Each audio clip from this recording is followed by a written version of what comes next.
안녕하세요. 제인과의 복수 채널을 청취하고 계신 여러분께 인사드립니다. 제 이름은 경자이고 올해 66세입니다. 남편과 사별한 지 거의 15년이 되었어요. 평생 검소하게 살며 먹고 입는 것을 아껴가며 막내 아들 진우가 공부하고 결혼하고 도시에서 집을 사는 것을 뒷바라지했습니다. 매달 꾸준히 돈을 보내며 명목상으로는 보조금이지만 사실상 아들과 며느리가 마음껏 쓰라고 준 돈이었습니다. 집을 고친다고 하면 보내주고, 아내가 아프다고 하면 또 보내주고, 병원비, 전기 고장, 집이 새는 이야기만 나오면 생각할 틈도 없이 돈을 보냈어요. 지난달에는 집 옆밭을 팔아 그 돈을 모아 은행빚 갚으라고 또 보냈습니다. 아들을 돕는다고 생각했는데 어제 이름 없는 봉투를 하나 받았습니다. 안에는 A4 종이가 4번 접혀 있었어요. 펼쳐보니 가슴이 죄어오는 느낌이 들었습니다. 바로 절연장이었어요. 제 아들 진우가 직접 쓴 것이었죠. 길지도 않고 단 몇 줄, 이제부터 저는 경자와의 혈연관계를 공식적으로 끊습니다. 경자의 모든 발언, 재산, 행위는 저와 제 가족과 아무 관련이 없습니다. 서명, 진우. 저는 꼼짝없이 앉아 있었고 손은 너무 떨려서 테이블 위에 있던 물잔을 엎질렀습니다. 마당에서는 닭들이 소란스럽게 뛰어다녔고 제 마음은 중부에 이른 아침 안개보다 더 차가웠어요. 이해할 수 없었고 화도 나지 않았고 슬프지도 않았습니다. 그냥 망연자실했습니다. 그날 밤 저는 그동안의 메시지와 송금 내역을 하나하나 다시 살펴봤습니다. 2년 동안 4억 원이 넘는 돈이었습니다. 적금 통장도 다 깼고 마지막 남은 땅도 막 팔았는데 돌아온 것은 한 장의 절연장이었습니다. 다음 날 아침 저는 울지도 누구에게 알리지도 않았고 독일에 사는 큰딸 은서에게도 연락하지 않았습니다. 그저 조용히 송금 내역을 정리하고 아들 부부가 살던 집의 명의가 제 이름으로 된 등기부를 꺼내 가방을 들고 버스 정류장으로 향해 바로 도시로 갔습니다. 3시간 후 아들이 예전에 낡았다고 급히 수리해야 한다고 했던 3층짜리 집 앞에 섰습니다. 제가 공동명의로 집을 샀을 때부터 가지고 있던 열쇠를 꺼내 문을 열려고 했지만 열리지 않았습니다. 자물쇠가 바뀌어 있었습니다. 이웃에게 물어보니 이 집은 3개월 전부터 월 160만 원에 학생들에게 임대 중이라고 했습니다. 임대계약서의 명의는 진우의 아내 혜린이었습니다. 저는 더 이상 화가 나지 않았고 그저 한낮의 더위에 찬물을 맞은 것 같은 기분이 들었습니다. 저는 은행에 전화해서 작년에 제 이름으로 대출을 받은 내역을 확인했습니다. 진우가 집 지붕 수리하겠다며 엄마, 그냥 도장만 찍어줘 라고 했던 그 대출이었습니다. 은행 직원이 확인해 주길 한 푼도 상환되지 않았고 이자가 쌓여 연체 채권이 되었다고 했습니다. 그날 오후 저는 아무 말 없이 고향으로 돌아와 진우에게 문자 한 줄만 남겼습니다. 이번 달부터 엄마는 돈 보내는 걸 그만할 거야. 각자 자기 몫은 스스로 책임져. 그렇게 쓴 첫 문장이었지만 눈물은 나지 않았습니다. 저는 생각했습니다. 아들이 공식적으로 엄마와 절연했다면 엄마도 공식적으로 지원 끊기를 해야 한다고. 그리고 앞으로 남은 인생을 차가운 종이 한 장과 함께 살아야 한다면 그 인생을 제 2발로 다시 써 내려가겠다고. 다음 날 아침 저는 뒷마당에서 땅을 고르고 있는데 골목에서 차 브레이크 소리가 들렸습니다. 향수 냄새가 먼저 풍기더니 곧 며느리 혜린이 빨간 원피스에 진한 립스틱, 반짝이는 가죽 가방을 들고 빛 독촉하듯이 마당으로 들어왔습니다. 인사도 안부도 없이 소리쳤습니다. 엄마가 우리 집 빚 갚는 돈을 끊을 수가 있어요. 저는 괭이를 내려놓고 옷자락에 손을 닦았습니다. 엄마가 끄는 게 아니라 멈춘 거야. 이제부터 엄마를 절연한 사람은 자기 빚을 스스로 갚아야 해. 혜리는 다가와 하늘이 찢어질 듯한 목소리로 소리쳤습니다. 엄마가 몇 푼 있다고 주고 싶으면 주고 끊고 싶으면 끊는 줄 알아요? 우리가 지금 얼마나 부족한지 알아요? 엄마가 이러면 은행에서 집을 압류하면 엄마가 책임질 거예요. 저는 대답하지 않고 집 안으로 들어가 어제 받은 절연장을 꺼내 조용히 그녀 앞에 놓았습니다. 이거 어제 엄마가 받았어. 내 남편이 보낸 거야. 절연장. 읽어보고 다시 얘기해. 그녀는 진우의 글씨를 보자 얼굴이 창백해졌습니다. 분명 자기 남편의 필체였고 직접 쓰고 서명하고 보낸 것이었습니다. 변명할 수 없었죠. 하지만 혜린의 진짜 능력은 부끄러움을 아는 것이 아니라 공격 방향을 빠르게 바꾸는 데 있었습니다. 그녀는 그 종이를 찢어 바닥에 던지며 소리쳤습니다. 남자들은 화나면 아무 말이나 해요. 우리가 제일 필요할 때 돈을 끊는 게 말이 돼요? 엄마가 돈을 손주보다 더 아끼는 거예요. 저는 종이를 주워 펼치며 조용히 있었습니다.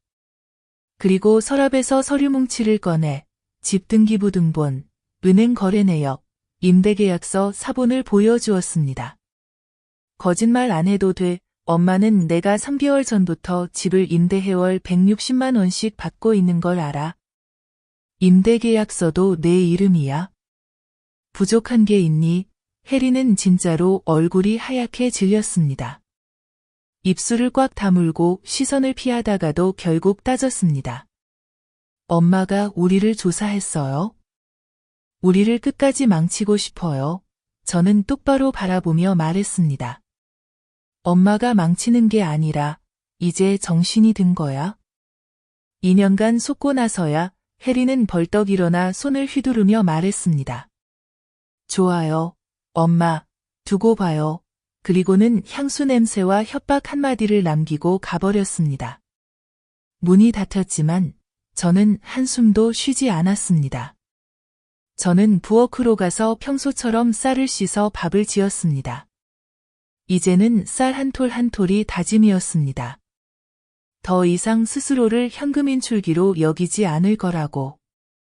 그날 오후, 저는 읍사무소에 가서 모든 재산 서류를 다시 발급받았고, 옛 이웃 순복네 집에 들러 예전에 아들 명의로 해놓았던 집에 대해 다시 물었습니다. 순복은 저를 보며 한숨을 쉬었습니다. 내가 다 봤어. 걔네가 집 임대하고 있는데 엄마는 아직도 지붕 고치고 바닥 고치는 줄 알았어. 엄마 눈이 멀었구나. 저는 웃었습니다. 이제는 더 이상 순진하지 않은 가벼운 미소였습니다. 밤이 되어 저는 서류들을 다시 정리하며 전쟁을 앞둔 무기를 챙기듯 조심스럽게 챙겼습니다. 그리고 수년 만에 처음으로 은서에게 문자를 보냈습니다. 딸아, 엄마가 내가 필요해. 엄마의 것을 되찾고 싶어. 저는 쉽게 부탁하는 사람이 아니지만 이번만큼은 은서를 부르지 않으면 친엄마를 속이는데 익숙한 부부를 혼자 상대해야 한다는 걸 알았기 때문입니다. 은서는 첫 벨이 울리자마자 전화를 받았습니다. 엄마. 그래, 엄마야. 당장 올 수 있니? 엄마에게 중요한 일이 있어. 무슨 일이야? 엄마 아파? 아니, 엄마가 아들에게 절연당했어. 마마도 막 그 아이를 의절했어. 전화기 너머로 몇 초간 침묵이 흐르더니 은서가 느릿하게 물었다. 그 사람들이 엄마한테 뭘 했어요? 나는 간략하고 명확하게 말했다. 의절장부터 임대주택이 발각된 사건까지. 엄마가 보낸 돈들이 이제는 머리 위에 얹힌 법적 부담으로 변해버렸고, 심지어 엄마가 직접 서명하지 않은 대출 서류까지 있었다. 은서는 짧게 대답했다. 내가 바로 표 끊을게. 사흘 뒤에 도착할 거야. 사흘 뒤, 나는 마당 한가운데 서서 택시가 대문 앞에 멈추는 걸 봤다. 은서는 작은 여행 가방을 들고 머리를 단정히 묶고 화장기 없는 얼굴로 내렸다. 그 아이는 나를 꼭 안아주고 단 한마디만 했다. 엄마가 더 이상 외롭지 않게 내가 왔어. 나는 모든 이야기를 이번엔 자세하게 하루하루 한마디 한마디 다 털어놓았다. 은서는 노트에 하나하나 적어가며 별로 묻지 않고 듣기만 하다가 가끔 찡그리거나 고개를 끄덕였다. 저녁이 되자 은서가 말했다. 내일 변호사 만나러 갈게. 엄마는 집만 돌려받고 싶어. 아니, 엄마는 모든 걸 되찾아야 해. 권리, 이름, 명예까지. 다음 날, 은서는 나와 함께 아빠의 옛 변호사 사무실로 갔다. 집문서 작업을 해줬던 변호사님은 나이 들어 보였지만 여전히 나를 기억했다. 병자 씨? 은서가 대충 얘기해줘서 나도 놀랐어요. 애들이 잘 된 줄 알았더니 나는 서류 뭉치를 책상 위에 올려놓았다. 저는 그 집을 다시 돌려받을 권리가 있는지만 알고 싶어요. 림은 한참 살펴보고 고개를 끄덕였다. 집은 경자 씨 명의로 되어 있어요. 단, 전에 위임장에 서명하셨죠. 하지만 위조가 입증된다면 형사고소가 가능합니다. 나는 가만히 있었지만 마음은 불타고 있었다. 그날 오후, 은서는 직접 은행 지점에 가서 대출 서류를 확인했다. 직원이 대출 계약서 사본을 내주었다. 명의는 내 이름이었지만 엄마가 어떻게 이렇게 의사처럼 휘갈겨 썼어? 나는 서명을 보고 고개를 저었다. 이건 엄마 글씨가 아니야. 이건 내 아버지 글씨랑 닮았어. 하지만 그분은 7년 전에 돌아가셨지. 은서는 눈을 반짝이며 말했다. 죽은 사람의 서명을 위조한 거야, 혜린. 우리는 계약서를 가져와 예전 호적부에 있는 아버지 글씨와 대조했다. 소름 끼치도록 똑같았다. 나는 한참 동안 침묵하다가 고개를 끄덕였다. 뭐든 해도 돼. 하지만 이번엔 엄마가 용서하지 않을 거야. 은서는 변호사님에게 다시 전화했다. 다음 주 화요일 오전, 진우와 혜린과의 만남이 잡혔다. 나는 아이들에게 아무 말도 하지 않았다. 알리지도, 메시지도 보내지 않았다. 준비할 틈을 주지 않으려고. 그날 밤, 나는 차를 우려내며 마당 밖 불빛을 바라보다가 은서에게 말했다. 내일 어떻게 될지 모르겠다. 하지만 이번엔 절대 물러서지 않을 거야. 은서는 아무 말 없이 내게 차를 따라주었다. 그리고 내 손 위에 손을 얹었다. 끝까지 왔으면 누구도 뒤돌아갈 수 없어, 엄마. 화요일 아침, 나는 검은색 한복을 입고 머리를 단정히 묶고 플랫슈즈를 신고 변호사 사무실 회의실 의자에 꼿꼿이 앉았다. 은서는 내 옆에 앉아 증거 서류를 꽉 쥐고 있었다. 내 앞에는 아직 김이 오르는 찻잔이 있었지만 나는 마시지 않았다. 정신이 맑아야 했으니까. 10분쯤 지나 문이 열리고 진우와 혜린이 들어왔다. 혜린은 고개를 들고 예전 내게 돈 달라고 했던 때의 그 오만한 눈빛이었다. 하지만 진우는 달랐다. 수척해 보이고 머리는 헝클어져 있었으며 한 달 내내 잠을 못 잔 사람처럼 지쳐 보였다. 엄마가 우리 불러서 여기서 뭐 하려는 거예요? 혜린이 앉기도 전에 따지듯 물었다. 나는 가만히 앉아 변호사님을 바라봤다. 그는 눈짓을 보내고 서랍을 열어 계약서 사본을 꺼냈다. 이게 2022년 집담보대출 계약서입니다. 경자 씨 명의이고 이 서명은 아래쪽을 가리켰다. 위조된 서명입니다. 그리고 1차 확인 결과 사망한 남편분의 서명을 위조한 정황이 있습니다. 방안이 잠시 정적에 휩싸였다. 진우는 얼굴이 하얗게 질렸고 혜리는 굳어버렸다. 저 아무것도 몰라요. 혜린이 즉각 반응했다. 몰라? 은서가 웃음을 터뜨렸다. 계약서는 우리 엄마 명의로 내 집 근처 지점에서 서명됐어. 그때 우리 엄마는 시골 병원에서 맹장 수술 중이었는데 어떻게 엄마를 인천까지 데려와서 서명시켰다는 거야? 나는 혜린을 바라봤다.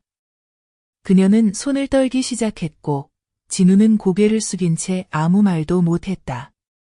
변호사 림이 덧붙였다.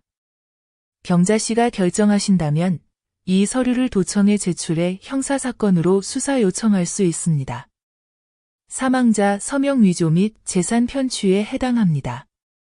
혜린은 진우를 돌아보며 남편 어깨를 쳤다. 당신은 그냥 서류만 빌린다고 했잖아. 엄마는 모를 거라며. 나도 엄마가 찾아올 줄 몰랐어. 나는 자리에서 일어나 낮은 목소리로 말했다. 엄마는 적어도 인간의 도리를 아는 아이를 낳았다고 생각했다. 설마 내가 아버지 이름을 위조해서 돈을 빌릴 줄은 몰랐다. 진우가 울음을 터뜨렸다. 성인이 된 후 처음 보는 눈물이었다. 엄마, 나 잘못했어. 제발 고소하지 마. 뭘 원하든 다 돌려줄게. 나는 고개를 끄덕였다. 좋아. 그럼 지금부터 집은 엄마가 다시 가져간다. 엄마 명의 집. 엄마가 직접 임대하고 직접 관리할 거다. 일주일 안에 둘 다 집에서 나가. 혜린이 소리쳤다. 우릴 내쫓을 권리 없어. 우리도 집 고치는데 돈 들였어. 은서는 눈썹을 치켜올리며 종이 한 장을 더 꺼냈다. 이건 내가 직접 임대계약서에 서명한 확인서야. 매달 1,600만 원. 내가 스스로 집이 수익을 낼 수 있다고 증명했어. 누구의 수리도 필요 없어. 나는 혜린을 똑바로 바라봤다. 엄마는 너희를 내쫓을 권리가 있어. 너희가 먼저 엄마를 엄마로 여기지 않겠다고 선언했으니까. 나는 주머니에서 진우가 보냈던 의절장 원본을 꺼내 책상 위에 놓았다. 여기, 증거다. 내가 직접 엄마와의 관계를 끊겠다고 쓴 서류. 방 안의 공기가 무겁게 가라앉았다. 혜린은 더 이상 아무 말도 못했고, 진우는 얼굴을 감싸 안았다. 나는 한숨을 쉬며 변호사에게 말했다. 전 재산에 대한 완전한 권리 회복 절차를 밟고 싶습니다. 그리고 문서 위조 행위에 대한 고소장도 접수하겠습니다. 나는 더 이상 용서하지 않겠어요. 은서는 내 어깨에 손을 얹고 살짝 힘을 주었다.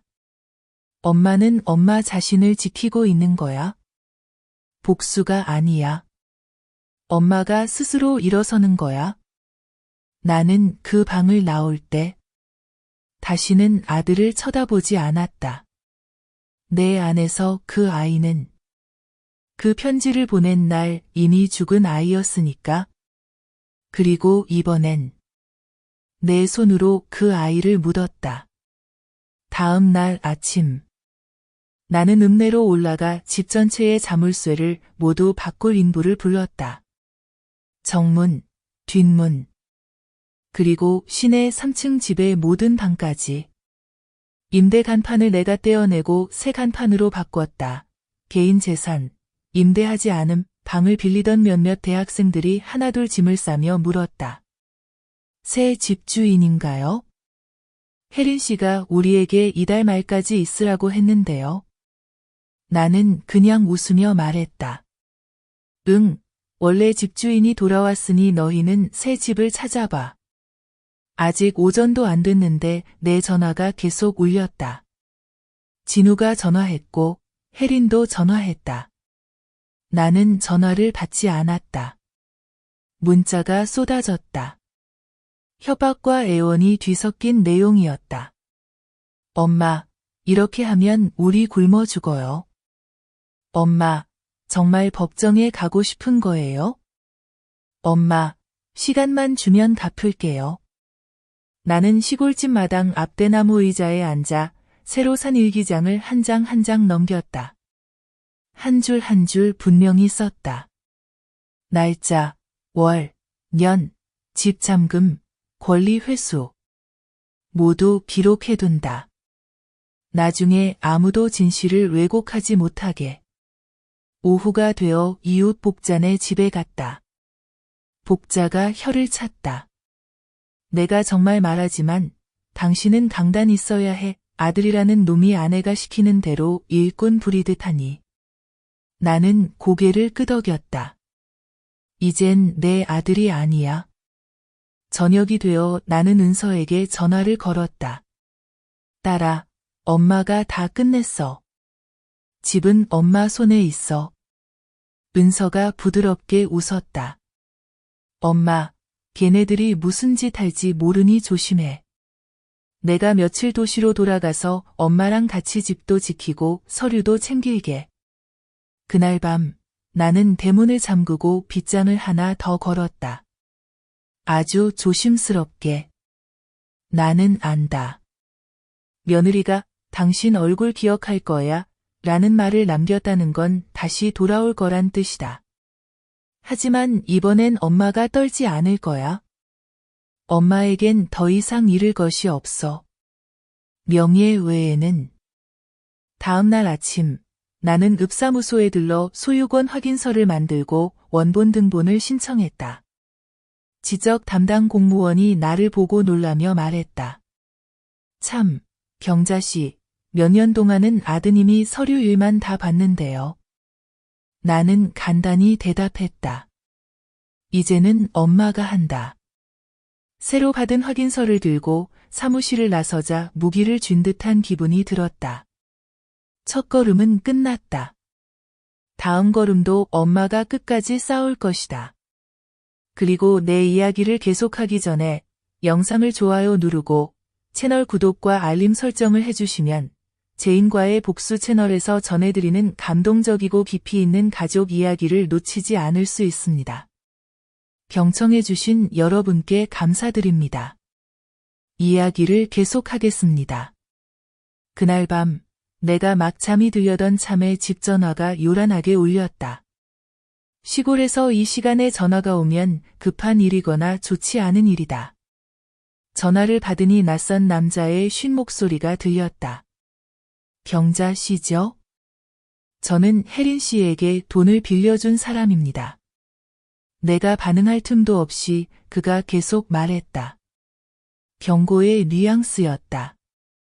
알아두세요. 당신 며느리가 많은 빚을 지고 있어요.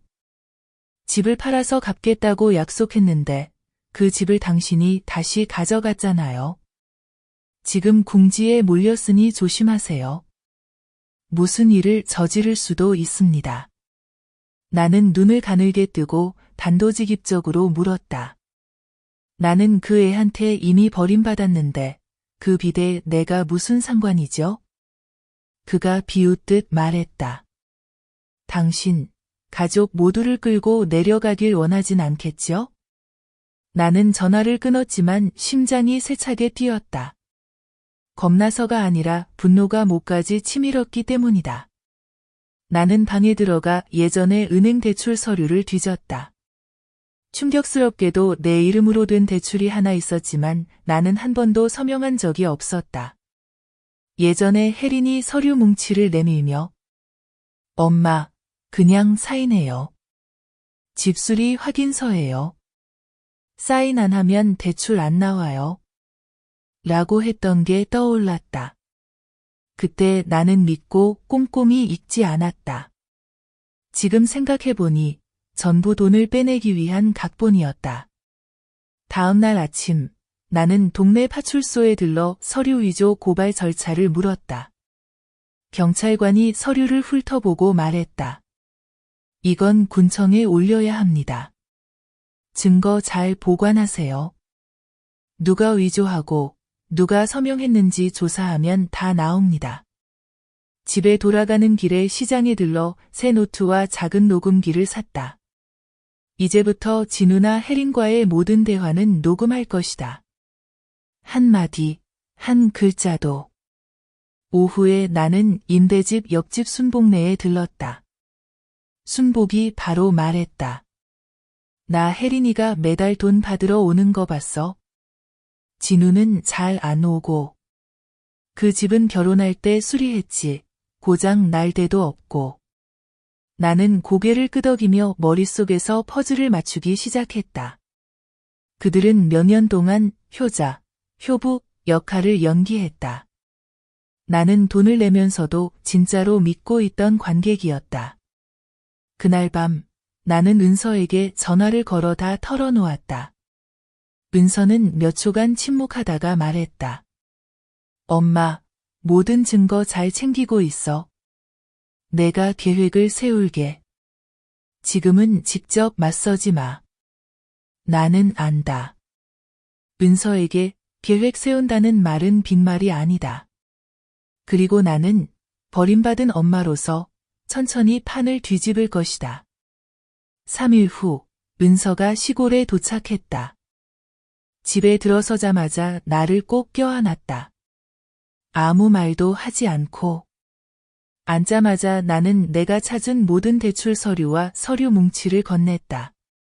엄마 생각엔 며느리가 엄마 서명을 위조해서 대출받고 집을 담보로 쓴 것 같아. 나는 담담하게 말했지만 손은 여전히 떨렸다. 은서는 한 장 한 장 꼼꼼히 숫자와 도장을 살폈다. 그녀는 미간을 찌푸렸다. 이 대출은 걔네 집 근처 지점에서 서명했네. 그때 엄마는 시골에 있었지? 응, 그날 순복이랑 시장도 갔어. 그럼 확실히 위조야, 은서가 단언했다. 그리고 이 서명, 엄마가 한번 봐봐. 나는 고개를 숙였다. 가슴이 갑자기 조여왔다. 그 글씨는 내 것이 아니었다. 하지만 익숙했다. 너무 익숙했다. 아빠 서명이랑 비슷해. 나는 속삭였다. 근데 아빤 7년 전에 돌아가셨잖아. 은서가 내 손을 꼭 잡았다. 엄마, 이제 알겠지? 나는 의자에 기대어 앉았다. 이젠 화도 나지 않았다. 가슴속에 돌처럼 단단한 것이 남아있을 뿐. 나는 말했다. 이번엔 엄마가 가만히 있지 않을 거야. 그냥 넘어가지 않아. 다음 날 아침, 은서는 진우 부부의 집계약을 담당했던 변호사님을 만났다. 이야기를 듣고 상훈 변호사가 서류 뭉치를 책상에 내려놓고 나를 오래 바라봤다. 동의하신다면 이 서류를 경찰에 제출하겠습니다. 죽은 사람의 서명을 위조한 건 형사 범죄입니다. 나는 고개를 끄덕였다. 은서가 내 귀에 속삭였다. 하지만 제출하기 전에 걔네 반응을 한번 보자. 이틀 후 은서는 진우와 혜린을 변호사 사무실로 불렀다.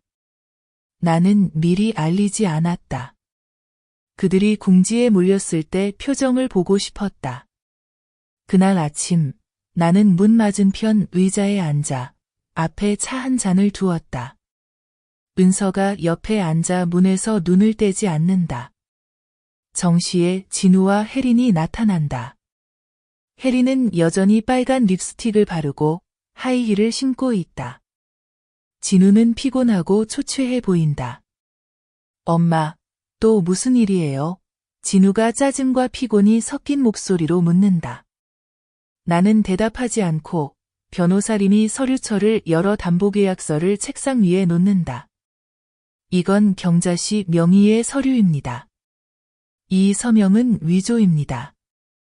그리고 이미 고인이 된 남편의 서명과 동일합니다. 공기는 납덩이처럼 무거워진다. 진우는 고개를 숙이고 혜린은 얼굴이 창백해진다. 나는 혜린의 눈을 똑바로 바라본다. 엄마는 다 알고 있다. 오늘부터 엄마가 모든 걸 되찾을 거야. 그날 밤 변호사를 만나고 돌아온 뒤 나는 잠을 이루지 못했다. 침대 밑에 넣어둔 나무 상자를 꺼낸다. 남편이 세상을 떠난 후 한 번도 열지 않았던 상자다. 그 안에는 영정사진, 몇 통의 오래된 편지, 그리고 누렇게 바랜 등기권리증이 들어있다. 생전에 남편이 했던 말을 또렷이 기억한다. 경자야, 애들이 다 컸으니 나중에 엄마보다 돈을 더 중요하게 생각할지도 몰라. 조심해. 그때 나는 웃으며 남편이 너무 걱정이 많다고 생각했었다. 하지만 지금 그 말이 비수처럼 가슴에 꽂힌다. 나는 서류 하나하나를 뒤적였다. 낡은 서류들 사이에서 예전 집을 살 때 작성했던 담보계약서 사본을 발견했다. 이 서류는 한 번도 폐기된 적이 없다. 눈을 가늘게 뜨고 생각한다. 내가 땅을 팔아 돈을 보내줬을 때 이 계약서에는 채무소멸 도장이 찍혀 있어야 했다. 하지만 그렇지 않았다. 다음 날 아침 나는 사본을 들고 은행에 가서 조회를 요청했다. 직원이 컴퓨터를 켜고 자료를 입력한 뒤 말했다. 이 서류는 아직 유효합니다. 그러나 서명자는 고객님이 아닙니다. 직원이 화면을 가리켰다. 나는 익숙한 필체, 남편의 서명과 똑같은 서명을 확인했다. 내 심장이 천천히 뛰었다. 즉, 해리는 내 서명을 위조했을 뿐 아니라 이 사본을 이용해 추가로 대출까지 받은 것이다. 집에 돌아와 은서에게 모든 걸 말했다. 은서는 한참을 가만히 앉아 있다가 말했다. 엄마, 걔네 여기서 멈추지 않을 거야. 아직 드러나지 않은 일이 더 많을 거야. 나는 고개를 끄덕였다. 그럼 우리 모든 서류, 모든 숫자를 다 뒤져보자. 저녁에 나는 순복에게 전화를 걸어 최근 몇 달간 혜린이 집에 낯선 사람을 데려온 적이 있는지 물었다. 순복은 말했다. 있었지. 한 번은 덩치 큰 남자가 왔는데 목소리가 엄청 컸어. 집에 한 30분 있다가 갔어. 그 말을 듣고 나는 확신했다. 바로 채권자다. 만약 그렇다면 해리는 벼랑 끝에 몰린 것이다. 나는 마지막 싸움을 준비했다. 월요일 아침 은서와 함께 동사무소에 가서 서류 위조 고소장을 제출했다. 나는 모든 증거, 담보계약서, 집 소유권 서류, 은행 발급 내역, 그리고 진우가 보낸 절연장을 챙겼다. 당직 경찰이 모두 확인하고 말했다. 이 사건은 중대합니다. 구청 수사로 넘기겠습니다. 사흘 뒤 진우와 혜린에게 소환장이 발송되었다. 나와 은서는 림 변호사와 함께 조사실에 출석했다. 진우가 들어오는데 눈이 빨갛게 충혈되어 있다. 혜린은 여전히 립스틱을 발랐지만 입술이 떨린다. 조사관이 곧바로 묻는다. 이 계약서에 누가 서명했습니까? 진우는 침묵한다. 혜린이 고개를 든다. 저는 남편 뜻대로 했을 뿐이에요. 내가 죽은 사람 서명을 위조하라고 한 적 없어. 진우가 돌아서며 목소리가 떨린다. 은서가 혜린 명의의 임대차 계약서를 책상 위에 올린다. 이건 지난 3개월간 집세를 받아온 증거입니다. 은행 대출 용도는 집수리라고 해놓고요.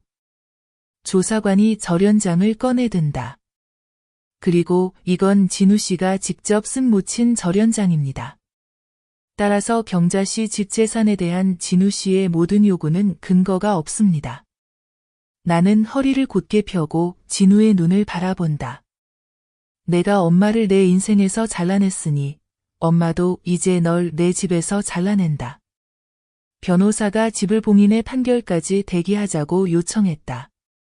조사관이 동의했다.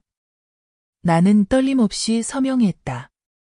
조사실을 나올 때 진우가 내 팔을 붙잡고 울었다. 엄마, 나 잘못했어. 제발 멈춰. 나는 손을 뿌리쳤다. 넌 그 편지를 보낸 날부터 내 아들이 아니다. 집으로 돌아오는 길, 은서가 조용히 말했다. 엄마, 1라운드 이겼어. 아직 남은 라운드 다 끝내자. 나는 미소 지었다. 이 순간을 오래 기다려왔다. 그날 오후, 가랑비가 내렸다. 거실에서 나무장을 옮기고 있는데 현관 앞에서 슬리퍼 소리가 들렸다. 혜린이 문 밖에 서 있다. 머리는 헝클어지고 잠을 못 자 얼굴이 창백하다. 립스틱도 하이힐도 없이 얇은 비옷만 몸에 달라붙어 있다. 혜린은 주저앉아 문턱에 무릎을 꿇었다. 엄마, 제발요. 고소하지 마세요. 제가 실수했어요. 엄마, 마지막으로 한 번만 도와주세요. 나는 한참을 바라봤다. 빗방울이 문 앞 돗자리 위로 떨어져 긴 자국을 남긴다. 나는 혜린을 일으켜 세우지 않았다. 나는 물었다. 엄마와 돈, 둘 중에 뭘 선택하겠니? 혜린은 입술을 깨문다. 대답하지 않고 내 시선을 피한다. 나는 안다. 이 질문은 답을 얻기 위한 게 아니다. 스스로를 돌아보게 하려는 것이다. 갚을게요. 약속해요.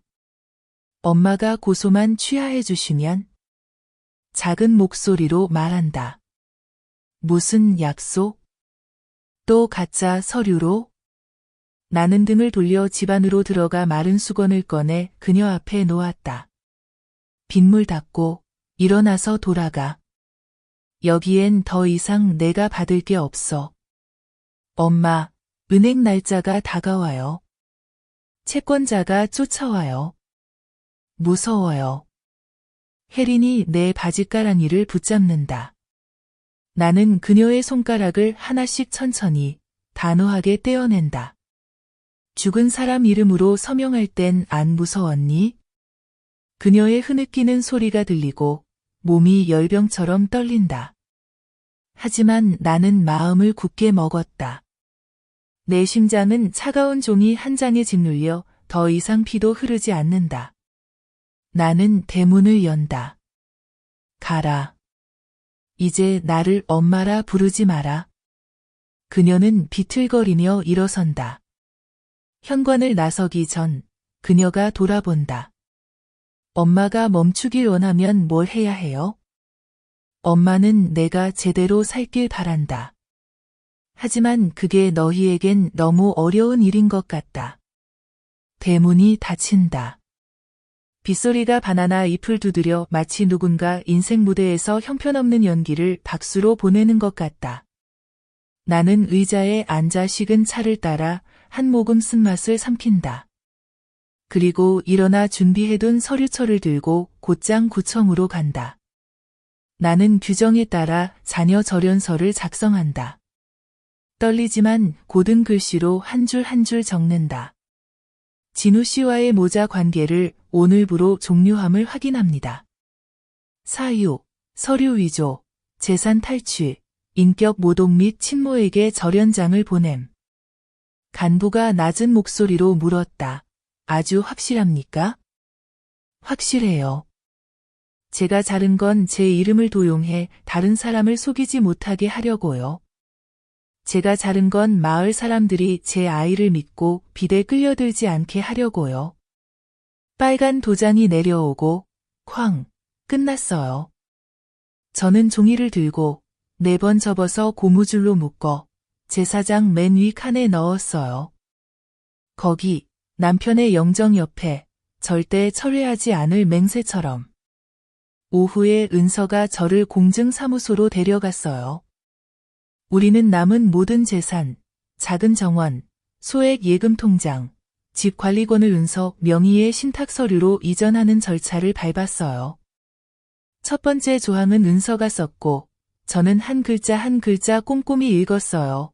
경자 씨의 혈연 관계자 중 누구든지 위조, 정신적 학대, 재산 탈취 행위가 있었던 경우에는 누구에게도 자금이 지급되지 않는다. 저는 서명했어요. 얇지만 단단한 필체로. 서명을 끝내니 수십 년간 어깨에 올려놨던 돌덩이를 내려놓은 것처럼 손이 가벼웠어요. 저녁에 우리는 도시의 집으로 돌아왔어요. 그 집은 아침에 임시 인계서에 따라 봉인이 해제된 참이었어요. 문을 열자 오래된 페인트 냄새에 미세먼지가 섞여 있었어요. 집은 비어 있었고 학생들이 쓰던 물건도 다 치워졌어요. 은서가 모든 불을 켜고 계단 구석에 남은 깨진 유리 조각들을 모았어요. 오늘 밤은 여기서 임시로 주무세요. 내일 청소팀 부를게요. 은서가 말했어요. 저는 고개를 끄덕였어요. 그리고 곧장 거실로 갔어요. 거기엔 벽에 큰 거울이 있었죠. 혜린이가 제일 좋아하던 거울이에요. 집이 밝아 보이게 사진 찍는다. 저는 셔츠 주머니에서 네임펜을 꺼내 거울 위에 또박또박 떨림없이 썼어요. 엄마는 용서할 수 있지만 헐갑에 팔리지는 않는다. 내 모서리에 물방울이 맺히고 전구가 글자에 반사되어 새겨진 듯 빛났어요.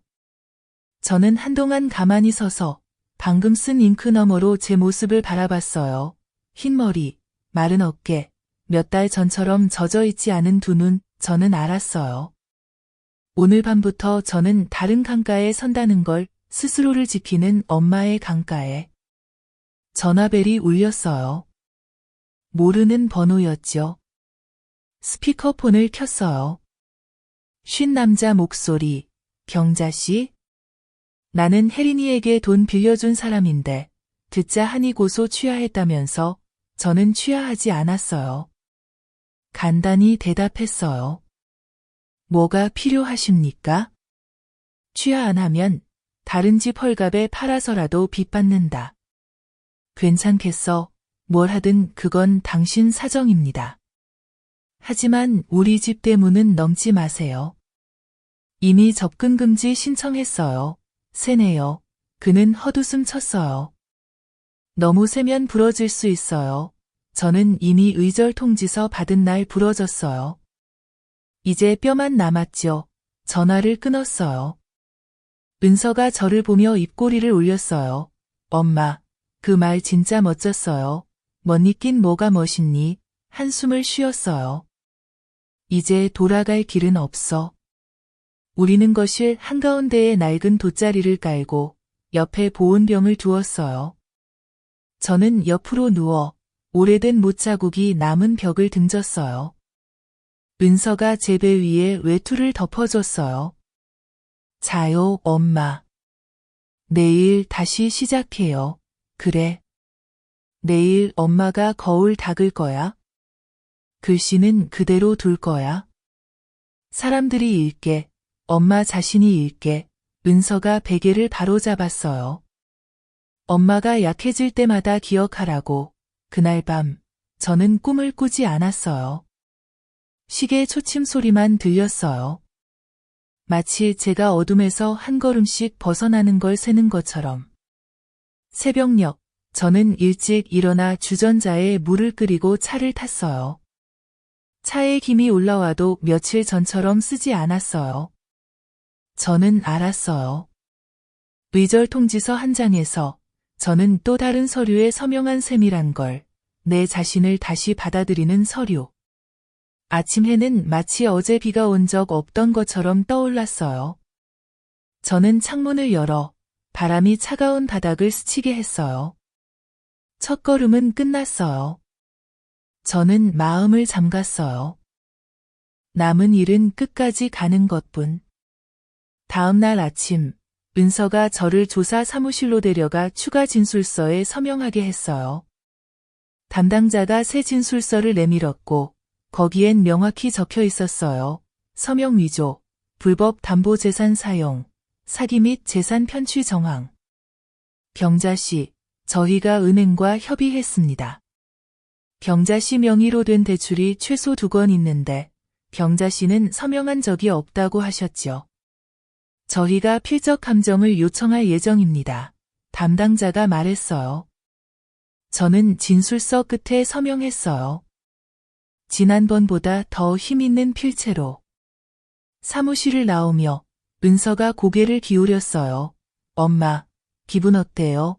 가슴에 돌덩이 하나 내려놓은 것 같아 대답했어요. 오후에 우리는 도시의 집으로 돌아왔어요.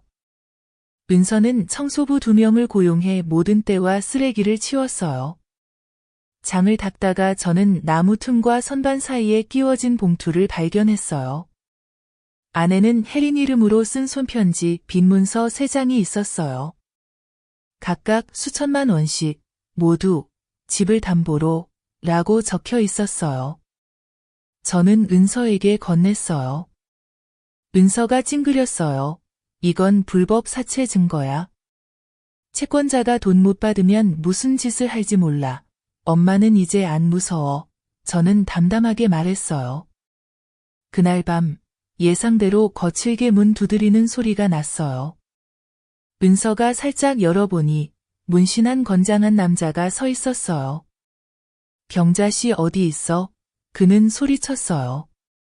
저는 나가서 문 앞에 섰어요. 저예요.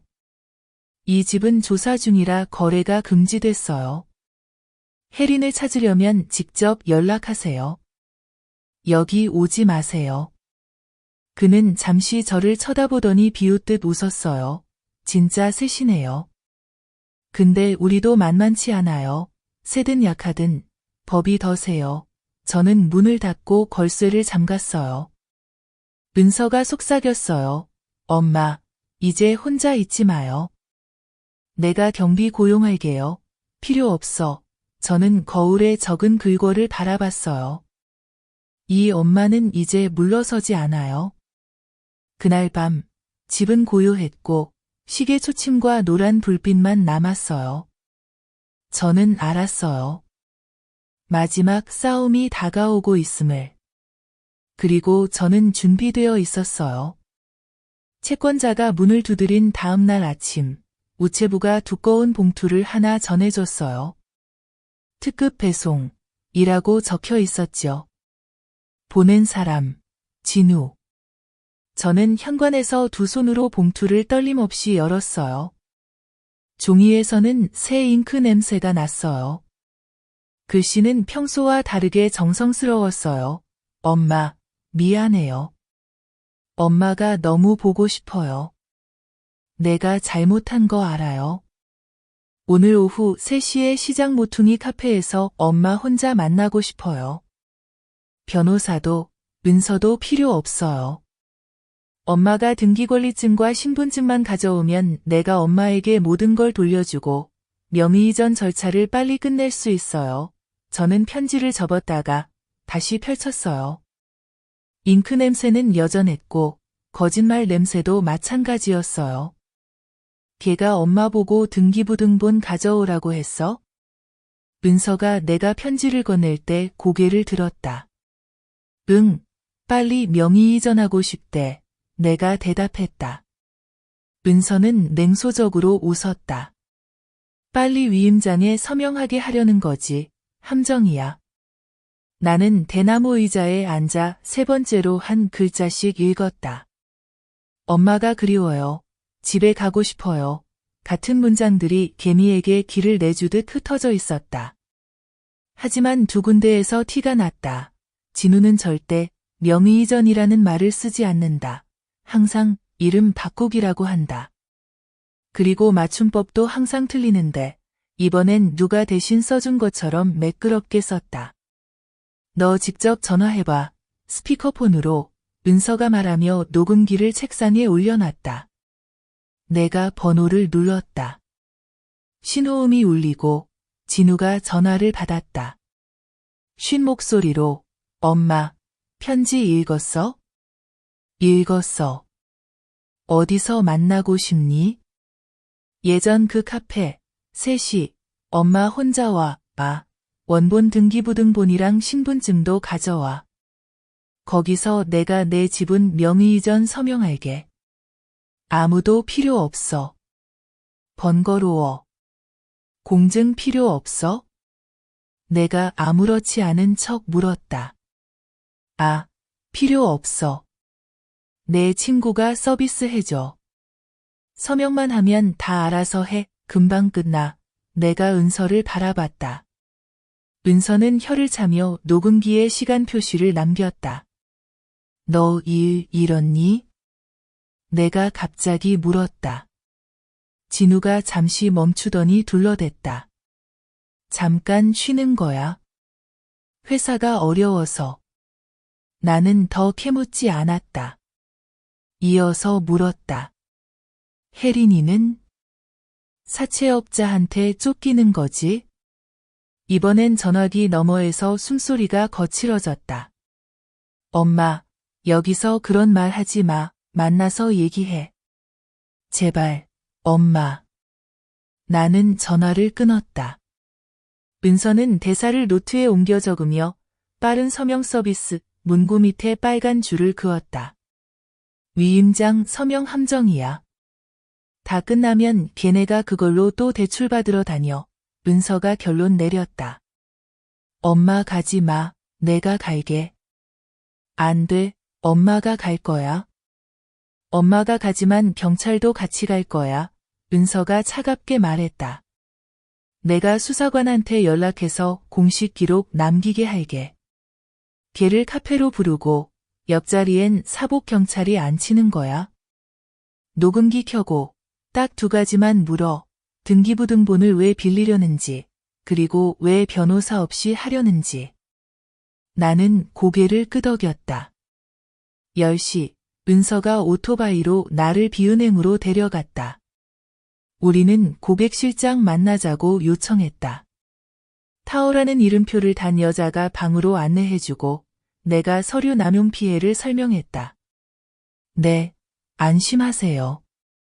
저희가 고객님의 CIF에 경고 플래그 걸어둘게요. 등기부등본이나 신분증이 쓰인 어떤 서류라도 반드시 직접 확인 전화 드릴 거예요. 그녀가 단호하게 말했다. 최근에 내 서류 쓴 사람 있나요? 은서가 물었다. 타오 씨가 컴퓨터를 켰다. 3일 전에 다른 지점에서 한도가 필요하다며 고객님의 등기부등본 스캔본을 보냈어요. 그런데 공증위임장이 없어서 반려됐어요.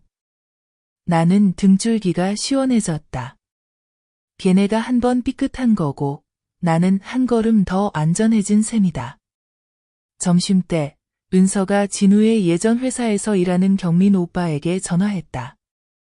인사팀 내선 번호는 상훈이 알려줬다. 나는 옆에서 스피커폰으로 들었다. 진우 그만뒀어요. 빚 문제로 일에 지장 줘서 해고됐어요. 남자의 목소리가 짧았다. 지난주에 해고 결정났어요. 감사합니다. 은서가 짧게 말하고 전화를 끊었다. 나를 바라봤다. 이제 확실하네요. 엄마 등기부등본 가져오게 하려고 사과 편지 쓴 거예요. 나는 한숨 쉬지 않았다. 그냥 말했다. 나는 안 믿어. 2시 40분, 우리는 편지에 적힌 시장 모퉁이 카페에 도착했다. 정중앙 테이블, 노란 조명이 책상 위를 비췄다. 나는 창가 쪽 자리를 골랐다. 은서가 윙크했다. 옆 테이블에 반팔티 입은 남자 2명이 앉아 있었다.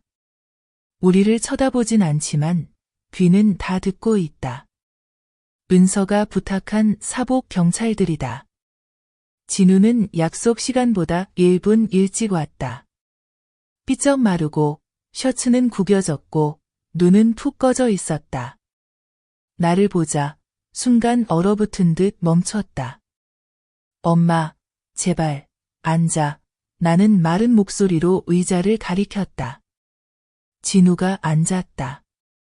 두리번거리며 목소리를 낮췄다. 엄마, 서류 가져왔지? 가져왔어. 나는 얇은 봉투를 테이블 위에 올렸다. 하지만 주기 전에 왜 등기부등본이 필요한지 말해봐. 내가 명의 이전 서명해서 엄마한테 돌려주려고 진우가 다급하게 말했다. 공증 필요 없어? 서비스 해주는 사람이 있어? 금방 끝나. 엄마는 그냥 임시 서명만 하면 돼. 나머진 걔네가 다 알아서 해. 진우가 목소리를 낮췄다. 옆 테이블에서 은서 가방에 있던 녹음펜에서 아주 작은 클릭 소리가 났다. 나는 다시 물었다. 왜 변호사 사무실 가서 안 해? 엄마, 상훈이 끌어들이지 마. 귀찮아. 진우는 땀을 뻘뻘 흘렸다. 혜린이 알면 어쩌려고? 혜린이가 또 내게 이상한 짓 시키니? 그냥 빨리 끝내고 싶어. 오래 끌면 채권자가 뭘 해? 집을 부숴버린대. 진우가 울먹였다. 나는 봉투를 테이블 중앙으로 밀었다. 여기엔 등기부등본 없어. 내가 방금 들은 고소장 사본만 있어. 경찰이 옆에 앉아 있어. 해결하고 싶으면 저쪽 가서 얘기해. 진우는 얼굴이 하얗게 질렸다. 셔츠 깃이 땀에 젖었다. 은서가 턱짓을 했다. 두 경찰이 조용히 일어나 다가와서 신분증을 내보이며 진우에게 관련 내용 몇 가지를 확인하겠다고 했다. 엄마가 나를 함정에 빠뜨렸네. 진우가 한숨 쉬며 눈이 빨개졌다. 내가 먼저 엄마한테 함정 판 거야. 나는 고개도 들지 않고 말했다. 조사는 카페에서 바로 간단히 진행됐다. 한 경찰이 조사서를 읽고 짧게 물었다. 어머니를 불러 공증위임장에 서명시키려 했나요? 아니요. 서비스가 누구죠? 비공증 서명은 무효인 거 아세요? 진우는 목이 졸린 듯 침묵했다. 나는 끼어들지 않았다. 나는 내 녹음기를 테이블에 더 크게 올려놓았다. 경찰의 목소리가 일정하게 못질하듯 이어졌다. 15분 뒤 그들은 진우에게 파출소로 가서 추가 조사를 하자고 했다. 가기 전 진우가 뒤돌아보며 울먹였다. 엄마, 나 진짜 막막해. 내가 욕심부려서 그래. 나는 말했다. 가난해서가 아니야. 카페에는 다시 스푼 소리만 남았다. 은서는 녹음기를 정리하며 한숨을 쉬었다. 이번엔 확실히 반격할 수 있어. 또 장난치면 바로 대처 가능해. 하지만 아직 끝난 게 아니야, 엄마. 다른 은행도 남아있어. 남아있으면 또 막으면 되지. 나는 일어나 음료값을 계산했다. 가서 기존 위임장 전부 공증 취소하자. 우리는 그날 오후 바로 공증사무소로 갔다. 변호사 상훈이 직접 기존 위임장 모두 취소, 앞으로 A, B, C 자산 관련 거래는 반드시 경자의 직접 서명과 출석 필요라는 문구를 한 줄씩 읽어주었다. 나는 서명하고 도장을 찍었다. 은서는 사본을 찍어 세계은행에 경고장도 보냈다. 저녁에 집에 돌아와 나는 재단 문을 열고 향을 피웠다. 창문을 스치는 산들바람의 향이 약간 기울었다. 나는 남편에게 마치 마주 앉은 사람에게 말하듯 말했다.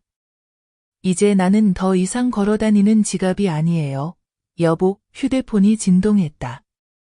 낯선 번호로부터 메시지가 왔다. 조심해라. 우리 건드리면 죽는다. 나는 침착하게 그 메시지를 그에게 전달하며 한 줄을 덧붙였다. 협박을 받았어요. 그리고 전화를 껐다. 은서는 나를 바라보며 고개를 끄덕였다. 엄마, 제대로 온 거예요. 나는 차를 따르고 한 모금 마셨다. 혀끝은 쓰고 뒤끝은 달았다. 나는 자유의 맛을 이해했다. 그리고 알았다. 내일은 경찰서 문을 두드릴 것임을. 돌아가는 길이 고다졌다. 다음 날 아침, 나와 은서는 일찍부터 구청 경찰서에 도착했다. 조사관이 우리를 작은 회의실로 안내했다. 책상 위에는 두꺼운 서류철이 놓여 있었다. 어젯밤 진우에게 진술을 받았고 그가 말을 시작했다. 관련 서류도 일부 압수했습니다. 혜린 이름으로 된 고리대금 계약서도 있고 집을 담보로 했더군요. 나는 가방끈을 꼭 쥐었지만 목소리는 침착했다. 그 집은 이미 봉인됐어요. 그들이 쓸 수 없어요. 맞아요. 하지만 그 전에 등기부등본을 복사해서 몇몇 개인에게 빌렸어요. 이제 그 개인들이 빚을 갚으라고 찾아왔어요. 은서가 말했다. 그럼 엄마를 위한 증인 보호 조서를 작성해 주세요. 채권자들이 와서 괴롭히지 못하게요. 그는 고개를 끄덕이고 수첩에 적었다. 그리고 나에게 봉인된 비닐봉지를 내밀었다. 이건 진우 집에서 압수한 것들입니다. 확인해 보세요. 나는 열어보았다. 안에는 1년 넘게 잃어버린 내 옛 적금 통장이 들어있었다. 나는 놀랐다. 이걸 한참 찾았는데 왜 거기에 있었죠? 그는 서류를 넘기며 진술서를 가리켰다. 이 통장으로 대출자에게 담보로 썼어요. 실제로는 돈이 다 빠져 있었지만요. 나는 씁쓸하게 웃었다. 엄마의 그림자까지 팔아서 빚을 냈군요. 점심시간, 은서는 서류 전체를 복사해 하드커버에 넣고 캐비닛에 잠갔다. 나는 집에 돌아와 잠시 쉬려는데 대문 밖에서 누군가 부르는 소리가 들렸다. 순복이 급히 달려왔다. 경자씨, 오늘 아침에 낯선 사람이 찾아왔어요. 경자씨 집에 진우라는 아들이 있냐고 묻더라고요. 모른다고 하니까 욕까지 하더라고요. 나는 고맙다고 하고 조심하라고 당부했다. 그리고 바로 조사관에게 연락해 소식을 전했다. 그는 며칠간 순찰을 돌게 하겠다고 약속했다. 오후에는 은서와 함께 시내 집으로 돌아가 물건을 정리했다. 나무 책상 서랍에서 인쇄된 서류 뭉치를 발견했다. 제목은 어려움 지원 신청서, 제출자 정보에는 내 이름이었지만 서명은 위조였고 혜린의 계좌번호가 적혀 있었다. 은서는 사진을 찍으며 고개를 끄덕였다. 증거가 하나 더 늘었네요. 엄마 이름으로 어디선가 지원금 타내려고 했나 봐요. 저녁에 시골로 돌아와 마당에 앉아 뜨거운 차를 마셨다. 밤은 고요했지만 내 안에는 여전히 파도가 남아있음을 알았다. 단지 지금은 내가 단단히 땅을 딛고 어떤 파도가 와도 맞설 준비가 되어 있었다. 나는 5시에 일어나 대나무 숲 너머에서 오는 닭소리를 들으며 누군가 내 가슴에서 돌덩이를 들어올린 듯 가벼움을 느꼈다. 더 이상 이체 알림 시계가 울리지 않았다. 더 이상 엄마, 나 좀 살려줘라는 다급한 메시지도 없었다. 부엌에는 물 끓는 소리와 새쌀 냄새만 가득했다. 나는 차를 끓이고 잔에 따랐다. 천천히 마셨다. 서두르지 않았다. 나는 이제 자유다. 은서는 책상 자리를 다시 잡고 서류를 종이 상자에 모아 테이프로 봉인하고 뚜껑에 보관, 증거라고 썼다. 엄마는 법적인 건 나한테 맡기고 하고 싶은 일 하세요. 엄마, 하고 싶은 일 하러 가세요. 나는 고개를 끄덕였다. 오늘 문화센터에서 가야금 수업을 신청했어. 센터는 집에서 700m 거리라 걸어가기 딱 좋았다. 미숙 선생님의 가야금 반에는 나처럼 백발에 7명이 있었다. 선생님이 조율된 가야금을 건네주며 말했다. 경자씨, 한번 연주해보세요. 내 손가락은 아직 굳었고 첫소리는 모래알처럼 거칠었다. 나는 깊이 숨을 들이쉬고 자세를 바꿔 다시 튕겼다. 야은 실 같은 소리가 머뭇거리며 더 동그랗게 울렸다. 미숙 선생님이 웃었다. 괜찮아요. 박자는 아직 떨리지만 허리가 곧아요. 사람이 곧으면 소리도 곧아져요. 쉬는 시간. 새로 사귄 대성씨가 나에게 땅콩 사탕을 건넸다. 경자씨, 정말 잘하시네요. 우리처럼 나이 든 사람들이 새로운 걸 배우면 그게 이기는 거예요. 나는 웃으며 사탕을 셔츠 주머니에 넣었다.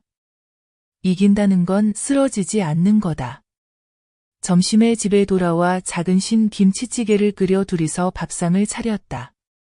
은서가 손을 씻고 앉아 밥을 퍼주며 말했다. 오후에는 세 번째 은행에 서류 인수해서 보낼게요. 내일 또 제출할 거예요.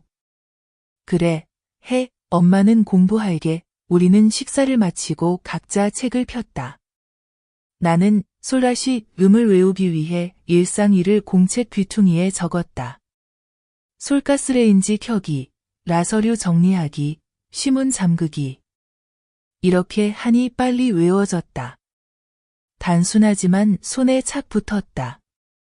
오후에는 마을회관에 가서 어촌 아이들에게 무료로 글을 가르치겠다고 신청했다. 담당 혜숙 씨가 내 서류를 보고 놀랐다. 예전에 중고등학교 선생님 하셨어요? 예전 얘기예요. 이제 다시 아이들 가르치려 해요. 글자가 사람을 어둠에서 건져주니까요. 그녀는 바로 고개를 끄덕였다. 그럼 목요일 오후에 6명 맡으세요. 그 중에 지효라는 아이가 좀 말썽이에요. 그 애도 좀 챙겨주세요. 돌아가다가 맨발로 뛰는 지효를 만났다. 아이가 멈춰서 고개를 들었다. 경자 할머니가 글 가르쳐요? 그래. 글씨 싫어해요? 낮잠 자는 게 더 싫어요. 그럼 오후에 수업 오면 할머니가 글씨랑 같이 깨어있게 해줄게. 아이는 이 빠진 이를 드러내며 웃고 달려갔다. 나도 따라 웃었다. 웃고 나니 목이 풀리며 방금 조율된 줄처럼 부드러워졌다. 밤이 되어 은서와 나는 밥을 먹고 TV를 끄고 책을 읽었다. 나는 초보자를 위한 가야금 배우기를 읽었고 은서는 법을 읽었다. 가끔 은서가 고개를 들었다. 엄마, 무슨 뜻인지 알아요? 이제는 남한테 비치지 말라는 거지. 엄마, 내 법책에도 똑같이 써 있어요. 우리는 웃었다. 몇 달간 긴장 속 좁고 쫓기던 집에 오랜만에 평온이 찾아왔다. 밤에는 남편에게 향을 피우고 조용히 말했다. 오늘 새 음을 배웠어요. 3가지 다짐도 두려워하지 않기, 포기하지 않기, 잊지 않기. 향 연기가 줄처럼 맑게 퍼졌다. 나는 남편 사진을 보며 더 이상 괴로워하지 않았다.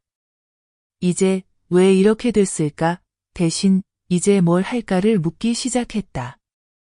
다음 날 나는 첫 글쓰기 수업에 갔다. 6아이, 땀에 젖은 머리와 배고픈 배, 나는 펜과 공책을 나눠주며 말했다. 자기 이름을 반듯하게 써보자. 지효가 투덜거렸다. 나는 N 쓸 줄 알아요. 잘했어. A자를 더 써봐. 이어서 지효로 만들어. 아이 이름이 짧으면 안 돼. 혀를 내밀고 가로획을 하나 더 그려. 글씨가 덜덜 떨리지만 그래도 서 있다. 나는 아이의 머리를 쓰다듬었다. 작은 손이 뜨겁게 달아올라 있었다. 마치 불볕더위 운동장을 달려온 것처럼. 쉬는 시간에 해숙 선생님이 달려와 속삭였다. 방문 앞에 누가 할머니를 찾으러 왔어요. 나는 나무 그늘 쪽으로 나갔다. 30 즈음 되어 보이는 여자가 기다리고 있었다. 손에 청가방을 안고 얼굴엔 땀이 송글송글 맺혀 있었다. 그녀가 나를 바라보고 머리를 숙였다. 혹시 경자 할머니 맞으세요? 저는 민지예요. 전에 3달 동안 할머니 집에 새들어 살았어요. 나는 고개를 끄덕였다. 그래, 무슨 일이니? 그녀가 조심스럽게 청가방을 내밀었다. 감사 인사드리러 왔어요. 그날 할머니가 딱 맞춰서 집을 돌려주셔서 이사할 수 있었어요. 아니었으면 그 사람들이 곧 빚 받으러 올 뻔했어요. 정말 무서웠어요. 새로 이사간 곳은 괜찮니? 네, 외곽으로 옮겼어요. 방직 공장 근처라 출근길 교통비도 아꼈어요. 그녀가 어색하게 가방 지퍼를 열고 구겨진 종이 뭉치를 꺼냈다. 이거, 이사할 때 부엌 서랍에서 주웠어요. 아마 그 사람들이 깜빡한 것 같아요. 할머니 이름이 보여서 돌려드리러 왔어요. 혹시 그 사람들이 다시 와서 찾으면 할머니께 폐가 될까봐 나는 받았다. 맨 위에는 보증금 영수증이 손글씨로 쓰여 있었고 수령이는 혜린으로 서명되어 있었다. 그 아래에는 월별로 각기 다른 전화번호까지 적힌 임대료 수령 내역서 2장이 있었다. 나는 마지막 장을 넘겼다. 빨간 밑줄이 그어진 한 줄이 보였다. 만약 A측이 집을 기한 내에 인도하지 않으면 B측은 권리가 있다. 나는 종이를 덮고 민지를 바라봤다. 왜 우편으로 보내지 않았니? 직접 말씀드리고 싶었어요. 할머니가 옳은 일을 하셨어요. 많은 사람이 제가 가난하다고 비웃었지만 저는 남의 것을 부정하게 갖고 싶지 않았어요. 할머니께 돌아갈 걸 돌려드린 거예요. 그녀는 머뭇거리며 뒤로 물러섰다. 이제 일하러 가볼게요. 건강 챙기세요. 그녀가 돌아섰다. 나는 불렀다. 고마워. 그녀가 뒤돌아 웃으며 그날을 못 잊을 한마디를 남겼다. 할머니는 제가 본 가장 강한 엄마예요. 나는 오랫동안 나무 그늘 아래 서 있었다. 청가방을 꼭 쥐었다.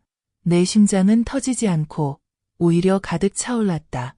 그 잡다한 서류들은 법원에겐 단순한 증거일 수 있다.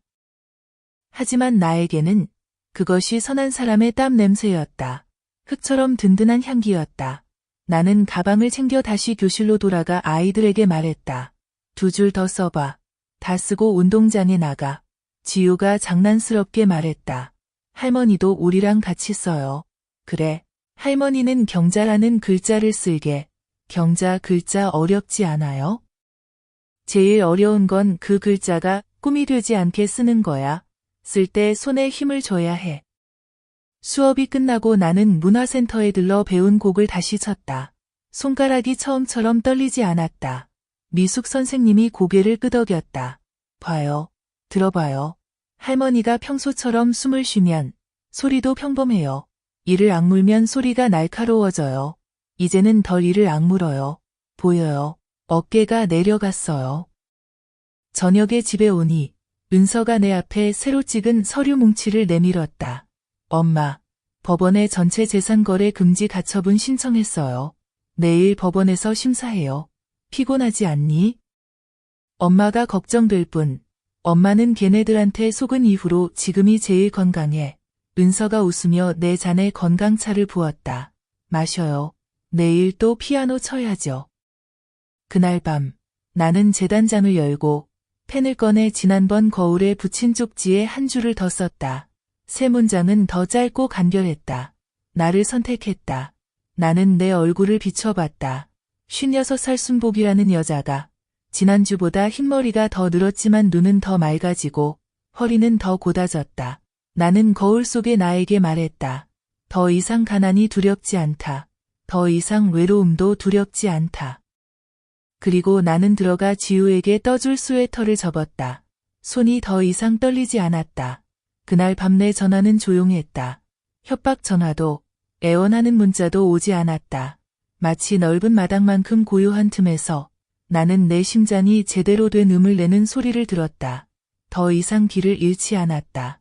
내일 아침 일찍 일어나 팥죽을 끓여 마을회관에 아이들에게 나눠줄 것이다. 그리고 가기 전에 나는 법원에 들러 민지가 준 서류 뭉치를 추가로 제출할 것이다. 이야기는 아직 끝나지 않았다. 하지만 오늘부터 이야기를 끌고 가는 리듬은 내 손 안에 있다. 나는 내 인생을 스스로 연주한다. 그날 아침 나는 민지가 준 서류 뭉치를 법원에 제출했다. 서기가 받아서 기록했다. 증거 보충, 자발적 제출. 나는 서명하고 제출 시간을 찍었다. 끝나고 나는 시장에 들러 공심채 몇 단과 맥이 2kg를 샀다. 오늘 오후 아이들에게 국을 끓여주려고 집에 도착하니 은서가 컴퓨터 앞에 앉아 화면에서 눈을 떼지 않고 있었다. 그녀가 빠르게 말했다. 엄마, 법원에서 긴급 임시조치 결정을 내렸어요. 엄마와 진우의 집, 땅, 은행 계좌 등 모든 거래가 동결됐어요. 나는 그녀에게 물 한 잔을 따라 주었다. 이제 우회로는 없는 거네. 응. 이제 그 사람들은 자기 돈으로만 갚아야 해. 엄마한테는 더 이상 손 못 대.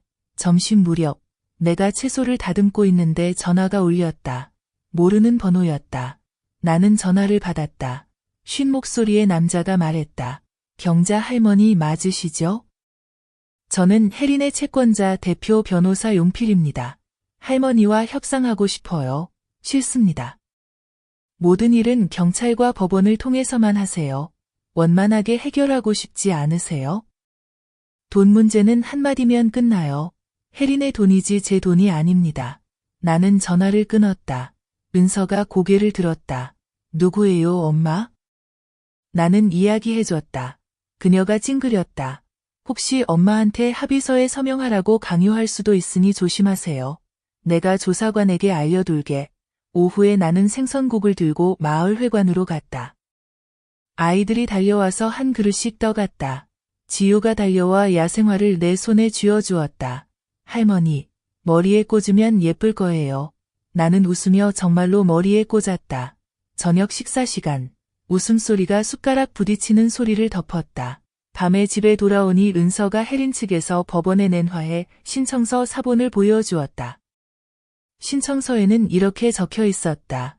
가족 관계 유지를 희망하며 경자 할머니가 고소를 취하하고 양측이 자율적으로 해결하길 바란다. 나는 다 읽고 말했다. 가족 관계는 그들이 이미 찢었어. 나는 다시 주워 담지 않아. 은서가 고개를 끄덕였다. 그녀가 서랍에서 새 서류 뭉치를 꺼냈다. 최근 3개월간 혜린의 계좌 내역 복사본이었다. 돈의 흐름이 복잡한 바둑판 같았지만 한 가지 두드러진 항목이 있었다. 다른 지방 계좌로 2억 원 송금. 내용은 차량 구입. 이 차는 혜린 명의일 수도 있지만 대출금으로 산 거라면 법원에서 압류할 수 있어. 은서가 분석했다. 나는 차를 마셨다. 그럼 그 차를 찾아야겠네. 다음 날 은서는 차량 등록사무소에 아는 사람에게 연락했다. 오후에 그들은 다시 보고했다. 엔도 번호판을 단 차가 혜린 명의로 등록된 지 2달도 안 됐다고. 나는 곧바로 말했다. 그 정보를 법원에 보내. 아직 회수할 자산이 있다는 걸 알게 해. 늦은 밤, 내가 옷을 개고 있을 때 문을 두드리는 소리가 났다. 문을 열자 진우였다. 그는 고개를 숙이고 작은 가방을 들고 있었다. 엄마, 나 좀 들어가게 해줘. 나는 문을 막아서며 말했다. 뭘 원하니? 나 더 이상 머물 곳이 없어. 며칠만 재워줘. 안 돼. 이 집엔 엄마를 속인 사람의 자리가 더 이상 없어. 그는 고개를 들어 빨갛게 충혈된 눈으로 말했다. 혜린이 내쫓았어. 돈도 없어. 빚쟁이들이 찾아와. 내가 자초한 일이야. 경찰서 가서 다 말해. 그들이 나보다 더 도와줄 거야. 그는 한참을 나를 바라보다가 돌아섰다. 그의 그림자가 길게 도로 위에 드리워졌다. 마치 곧 끊어질 실처럼 가늘었다. 나는 문을 닫고 잠갔다. 손이 떨리지 않았다. 첫째 판 아침, 나는 어젯밤 다려놓은 검은색 아오자이를 다시 입었다. 은서가 나를 데려다주며 서류 뭉치를 꼭 끌어안았다. 재판실 앞에서 변호사님이 와서 고개를 끄덕였다. 모든 게 괜찮아요. 사실대로 말씀하세요. 나는 원고석에 앉았다. 피고석은 약 5분간 비어있다가 진우와 혜린이 급히 들어왔다. 진우는 초췌하고 셔츠는 구겨져 있었고 혜린은 머리를 급히 묶었으며 두꺼운 화장을 했지만 눈에서는 밤새운 흔적이 보였다. 그녀는 나를 힐끗 쳐다보고 고개를 돌렸다. 서기가 이름과 신분증을 확인했다. 나는 또박또박 대답했다. 판사가 고개를 들고 침착하게 말했다. 요구사항을 진술하세요. 나는 일어서서 단상에 손을 얹었다. 저는 법원이 제 위조 서명과 이미 고인이 된 남편의 위조 서명을 사용한 모든 거래를 무효로 선언해 주길 요청합니다. 저 명의의 집 소유권 전부 반환을 요구합니다. 위조 및 신임 남용, 횡령 행위에 대한 형사 책임을 검토해 주시길 바랍니다. 그리고 관련 자산에 대한 임시 긴급 조치를 계속 적용해 주시길 청구합니다. 나는 말을 마치고 앞을 똑바로 바라봤다. 떨리지 않았다. 피하지도 않았다. 림 변호사가 봉인된 서류들을 서기에게 하나씩 넘겼다. 내가 입원 중이던 시기와 겹치지 않는 날짜와 장소의 은행 서류, 남편의 필체와 비교한 서명 감정 결과, 혜린 명의의 임대차 계약서, 내 이름과 혜린 계좌번호를 사용한 지원 신청서, 진우가 나를 꼬드겨 등기권리증을 가져오게 한 카페 녹음 파일, 위험 신호를 표시한 은행 확인서, 대출금 수령 후 혜린 명의로 차량 등록한 통지서 등. 판사는 서류를 빠르게 훑어보고 고개를 들었다. 피고 측 의견 있습니까? 혜린이 일어나 평소와 달리 부드러운 목소리로 말했다.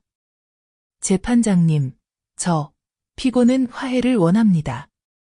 가정불화로 인해 경자씨께서 소를 취하해 주시면 가족의 정을 지킬 수 있길 바랍니다.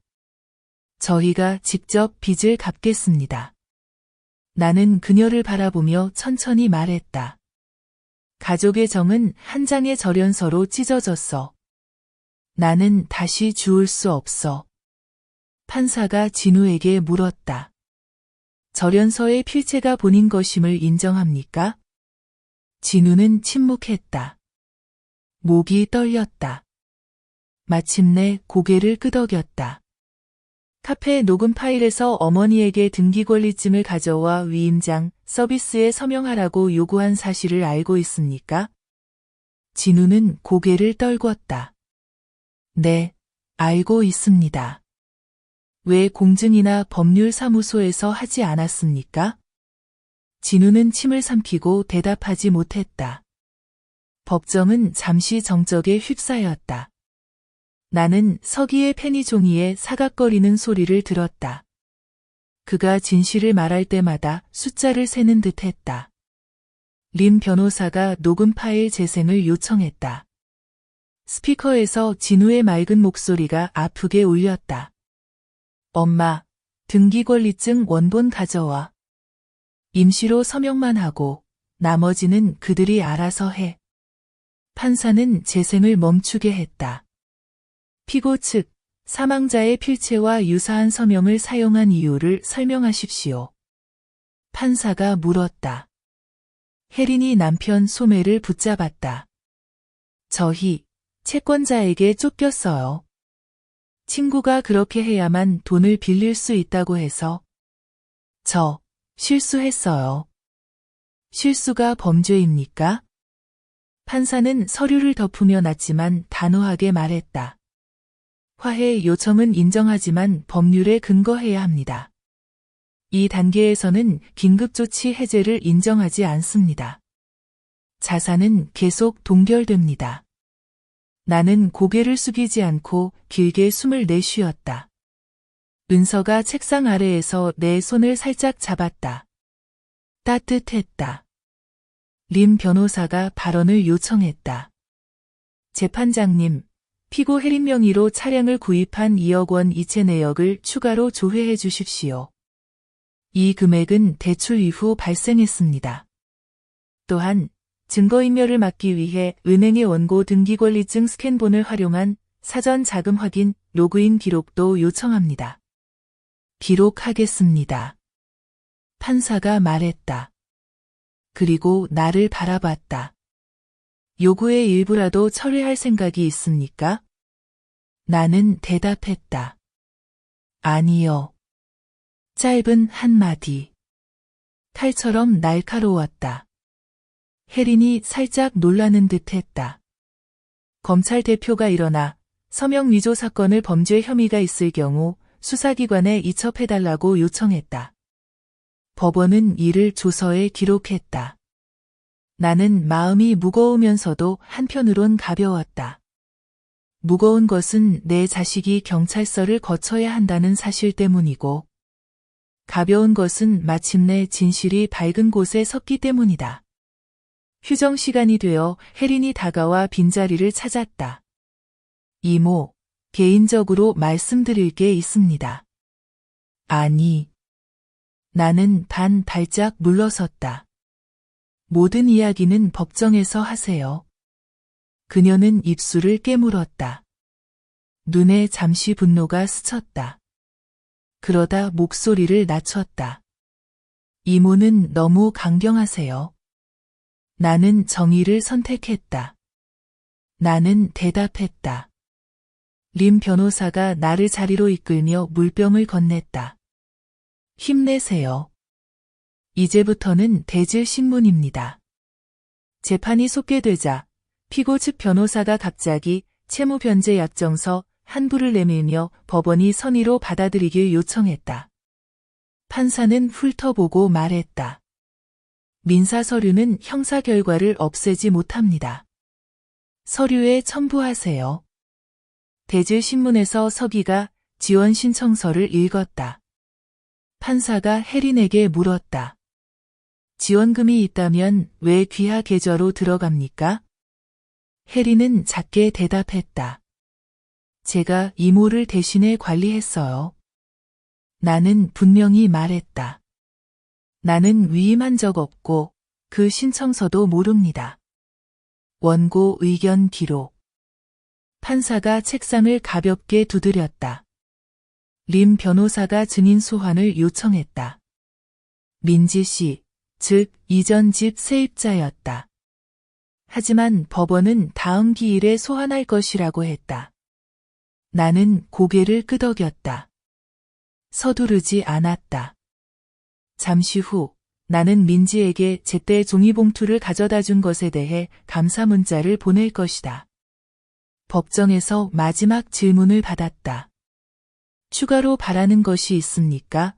나는 대답했다. 집이 반환되길 원합니다.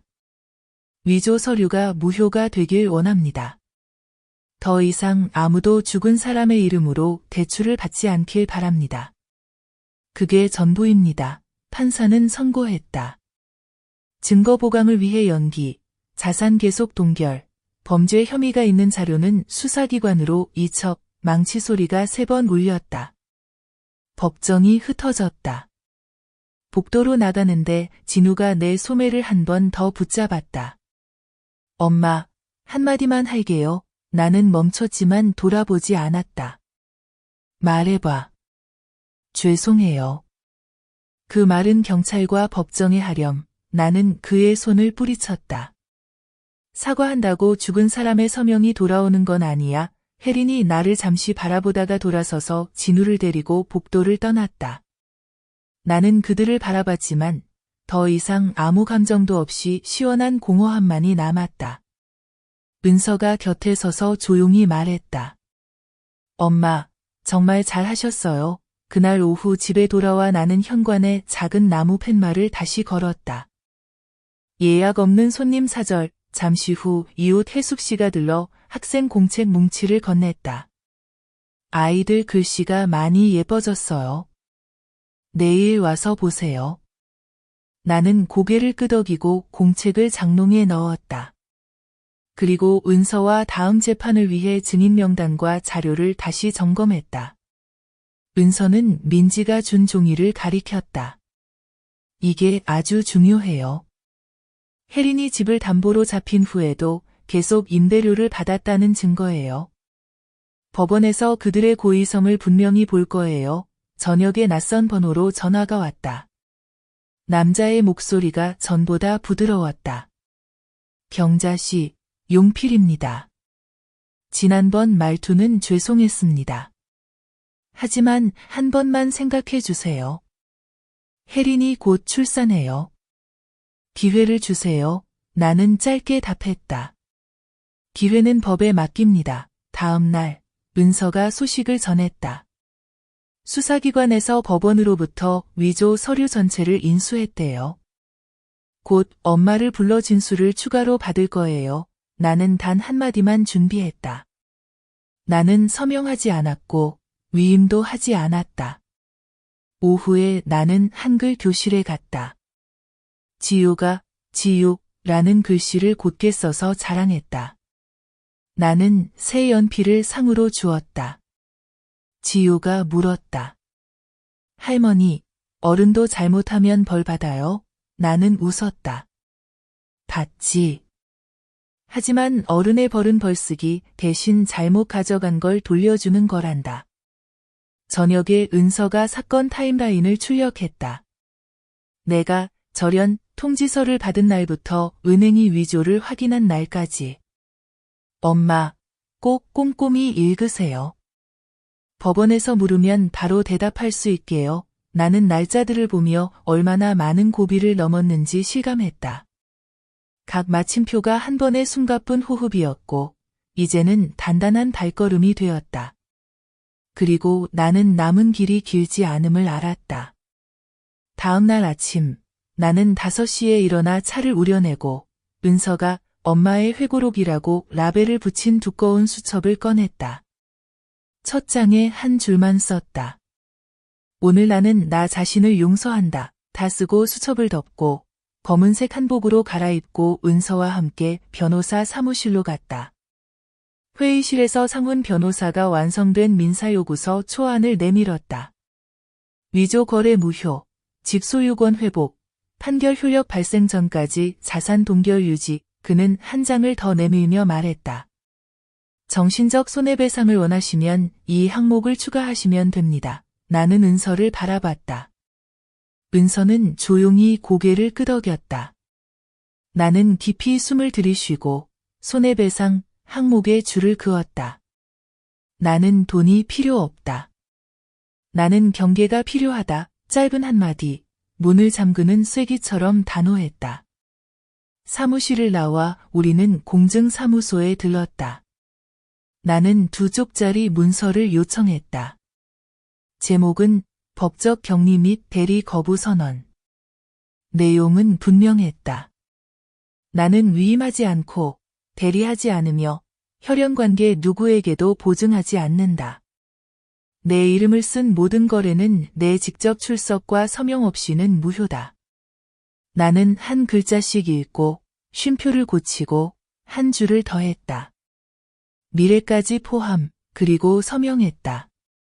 사무실을 나서며 은서가 물었다. 엄마, 미워하지 않아요? 나는 웃었다. 엄마는 미워하지 않아. 엄마는 이제 더 이상 끌려다니지 않을 거야. 점심에 나는 통신사에 가서 번호 변경을 신청했다. 직원이 물었다. 정말 바꾸실 건가요? 번호 바꾸면 예전 연락처는 다 사라져요. 남겨야 할 건 다시 돌아올 거고 떠나야 할 건 그냥 가게 두세요. 오후 3시 나는 우체국에 가서 새 우편함을 신청했다. 익숙한 집배원이 놀라며 물었다. 주소 다 바꾸시는 거예요? 네, 이제부터 공문, 법원, 은행 서류는 여기로 와요. 엄마라고 부르면서 내 이름으로 대출받는 사람들은 사절, 저녁에 나는 장롱에서 오래 묵힌 회색 털실을 꺼내 창가에 앉아 글자 교실의 고집센 아이 지효를 위해 첫 겨울옷을 떴다.